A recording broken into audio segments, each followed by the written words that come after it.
Wenzel and Tanju are childhood sweethearts who have bickered constantly since childhood, and lovers are best friends, which bound them closely together from an early age. In Lynette's eyes, Tanju is scheming, vengeful and always targeting her. A most unforgettable grievance is that he reported her puppy while in high school, ending her thus harsh abruptly and getting her severely punished by her mother. This incident left a lasting bridge, making her hold an edited year at him for years. Even as adults, they remained distant and hostile, treating each other with cold indifference and constant bickering. Everything changed because of an accidental phone call. Chatting with her best friend, Winston joked passionately about working to touch her friend's figure and asked for her breast enhancement secret, without checking the caller ID. She answered the call and blurted out the teasing words, only to find that the listener was Tanju, in a deep and ambiguous voice.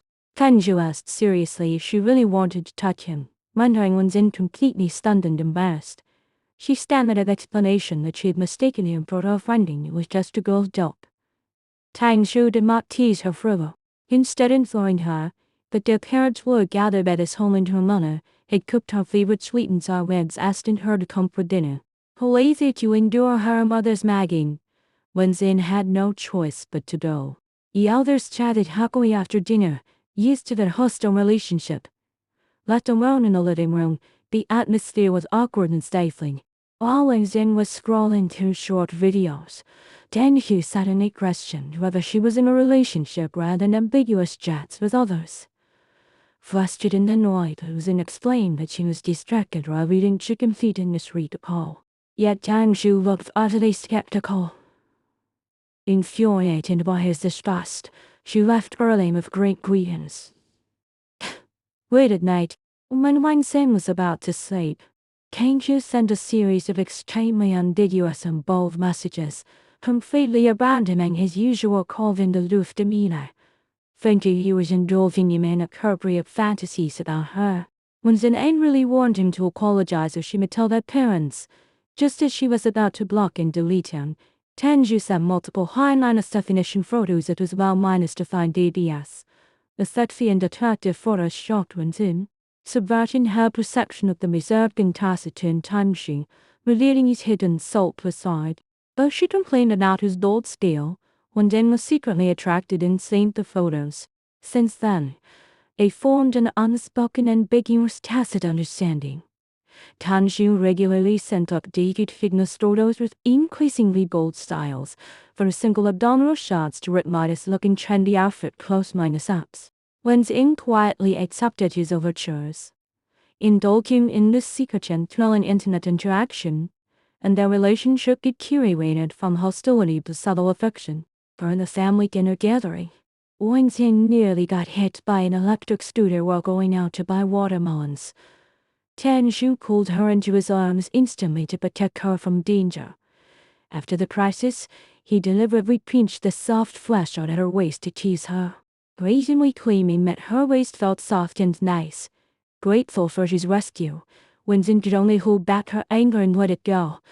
On the way back, they sat in awkward silence, yet Tanju's deep and meaningful gaze kept falling on her, making her extremely uneasy.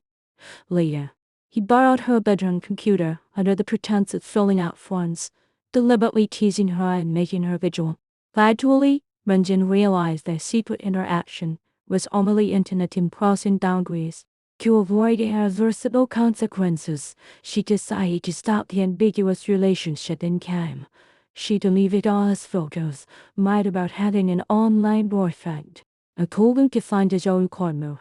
Tanju fell silent after reading her message and stopped taking the initiative to contact her. On QXI Festival, Winston attended a blind date party organized by her best friend, where she met Frankie, a sunny and outgoing freshman boy. Frankie was sweet and attentive, calling her elder sister constantly, making Winston flutter and develop a favorable impression after drinking slightly. After the party, Frankie prepared to send her home. Tanju appeared abruptly, snatched Winston away domineering lie, and drove Frankie away under the pretext of her mother's instruction. He warned Winston that Frankie was a fickle playboy worthy at her, awaiting her new romantic chance. Contrary to expectations, frantic took the initiative to contact Wenzen the next day, acting gentle and considerate without resentment. Just as Wenzen wavered and planned to develop a relationship, Kenji sent her photos proving that Frankie had intimate hotel encounters with two different women, exposing his scummy nature. Fully awake, Wazu thanked Tenjun for waking her up and agreed to a dinner with him as a reward. Tenjun drove her to an ancient town in the neighboring city, tasting local specialty hot pot and delicacies. He prepared all her favorite snacks patiently during the long drive. After dinner, he accompanied her to visit the ancient town and patiently waited for her to finish her Anhual-style ancient pulse and made up without any impatience, and then departed scenic spot. He protected her from harassment every time, making one that really feels his exclusive protection and tenderness beneath his sharp comb. On the return trip, Unzen fell asleep and woke up to a strange unfamiliar smell in the car. Kenju prevaricated with excuses as spoiled milk and gasoline odor, temporarily calming her doubts. Meanwhile, her best friend broke up with her boyfriend after realizing his poor character. Soon after, Wendy reunited with her first love, Sona Ui, who had become mature, successful, and gentlemanly. Sona Ui took the initiative to pursue her again, and Wenzing agreed to get to know him anew, touched by his thoughtfulness and propriety. Tang Shu disapproved of her choice and warned her that she was blindly infatuated and poor checking people, which triggered a quarrel and estrangement between them. Just as Wenzin was about to confirm her relationship with Sona Ui, Kanju sent her conclusive evidence, exposing that Sona Ui was relying on an older wealthy woman for career resources and high monthly allowances, even proposing to share his benefits with Wenzin to maintain their relationship. Disillusioned, Wenzin decisively cut off all contact with Sona Ui, feeling depressed but thoroughly grown and sober. During her low mood, Tenju stayed by her side silently, taking her to relax and taste delicious food, healing all her sadness.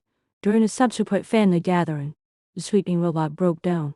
Tenju asked Wenzin to fetch his screwdriver from his bedroom desk.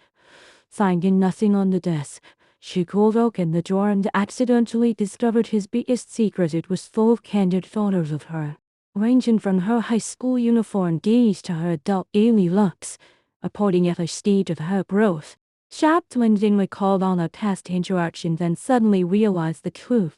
Kang Shu was childish teasing and bullying in childhood were just clumsy ways of attracting her attention. This record of her puppy love was mixed with jealousy and worry for her future. All his subsequent protection, ambiguous sensation, and silent companionship were long minus hidden and deliberate love. A missing night jest and strange car smell were all covered his secret obsession and possessiveness. During the family camping trip by the wetland part, Tangju's meeting to absence late at night after everyone else rested, he finally confessed his years-long secret crush, admitting that he dared not confess openly for fear of making her hate him more. He tried every way to get close to her, learning her preferences silently and approaching her in the most clumsy way, holding her hand to his ADS. He asked her to be his girlfriend, promising to dote on her and let her bully him for a lifetime. Moved by his sincere and humble confession, Wenzin let go of all past grudges and chose to give him a chance. Tenju also confessed his unique obsession, revealing that he could only lose control and be soft for her. The extra chapter exposed his hidden secrets. He deliberately let her find the forums to reveal his feelings, and he kept her lost night trust as a lifelong collection. He buried into himself her childhood sweetheart finally reached the long-months cherished love he had eaten for years, and that too ushered in a war in mutual affectionate envy. Chum see his rage faded into heartache and guilt instantly. All his harsh words and disgust were directed at the imaginary outsider, never the girl he had cherished and protected for years. Same was far on her me. He felt both angry and distressed, hushing in her recklessness and whisking a foe. All misunderstandings and estrangement just elapsed completely. Charmine finally summoned up her courage to admit her long-minus hidden love for him. Kangji immediately proposed marriage. determined to give her and the child a legitimate status and a stable home. John Mayan agreed modestly. We talked through the past sufferings, Jonesy his childhood Thomas, broken parent minus child relationships, and years of loneliness. John Mayan finally understood that his coolness in recent years was only deliberate restraint. Afraid of losing control and hurting her with his impulsive love, he kept his distance on purpose, and the talk of finding his sister Midas in Midas' law was nothing but jealous temptation. All misunderstandings were cleared, and their hidden moths silently saw the light. Before getting the marriage certificate, John Mayan accidentally found Mama Dentra's cuddles from the bouquet du one had given her, which had been secretly tried and discarded by John Shi out of jealousy. He fully realized that all his coolness, alienation, temptation, and paranoia were a misguised deep love. Finally letting go of all scruples, they registered their marriage, turning the years of hidden love, humble companionship, and tangled misunderstandings into a mutual and perfect happy ending. And reassuring embrace wraps around her from behind it as her long minus missed lover Yuchen. He holds her gently and comforts her softly. Come on, let's go home. After a long silence, the assistant finally responds, explaining why it had lost contact earlier.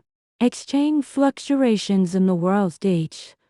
A triggered by Fang Hui's overwhelming obsession forced the system to activate an emergency protocol to avoid unknown risks. Keeping its earlier promise to Chen, the system directly sent him into the novel world of the mission's final, dangerous moment to protect her. Having survived the crisis, Song King bursts into tears upon seeing Ardalith again. She chokes out the entire story, telling Yu Chen the fates of Fang Hui and Fang Shiqing. Filled with sorrow and regrets, she begs the system to save the sacrificed Shiqing and the fallen deranged Fang Hui. Yet the system gives a cold reply.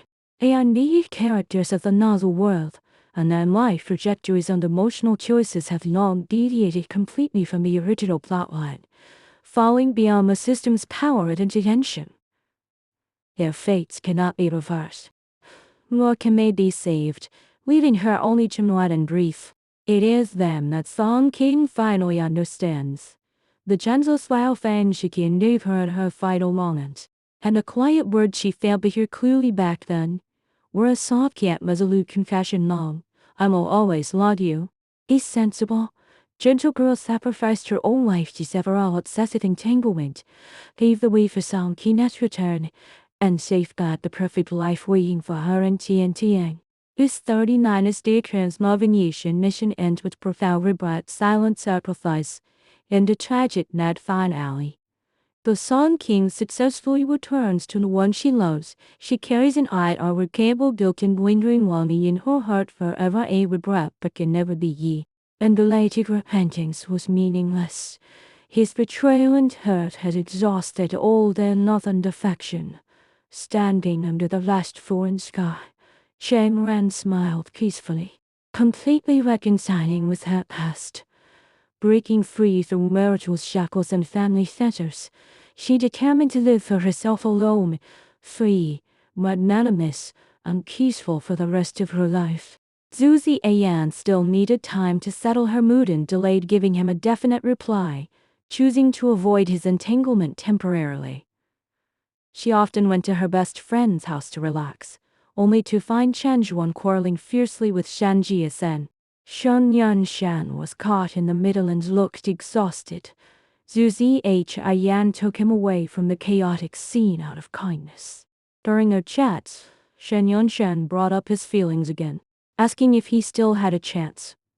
Zuzi Ayan refused gently but firmly, drawing a clear line between them. She finally learned their dusty childhood past. In childhood, the sickly, withdrawn and lonely Shen Yunshan was alienated by peers, and only the lively Zuzi Ayan took the initiative to accompany him. The two once rescued an injured sparrow together, becoming the warmest light in each other's gloomy childhood. Later, Shen Yunshan went far away for medical treatment, then emigrated abroad, losing contact with Zuzi Ayan completely. He had been searching for her for years and opened a bird shop simply because he remembered her love for chubby little birds, holding endless expectations for their reunion. All his persistence and pursuit stemmed from the warm encounter and redemption in his childhood. Moved but unwavering, Susie H. Ayan told him firmly that there was no if in love. The moment Huokine appeared, he had become her only and final answer, destined to be her lifelong obsession and preference. Returning home, Susie H. Ayan found Huokine squatting silently at the corridor entrance, lonely and stubborn. He caught a cold from waiting in the cold wind, sneaking repeatedly. Softening her heart, Susie H. Ayan let him in and made cold medicine for him carefully. Warmth filled the room. All past misunderstandings, estrangements, grievances and regrets were completely resolved. After ridiculous misunderstandings, family obstacles, misyouth and years of silent forbearance, the two finally untied all knots and let go of all worries.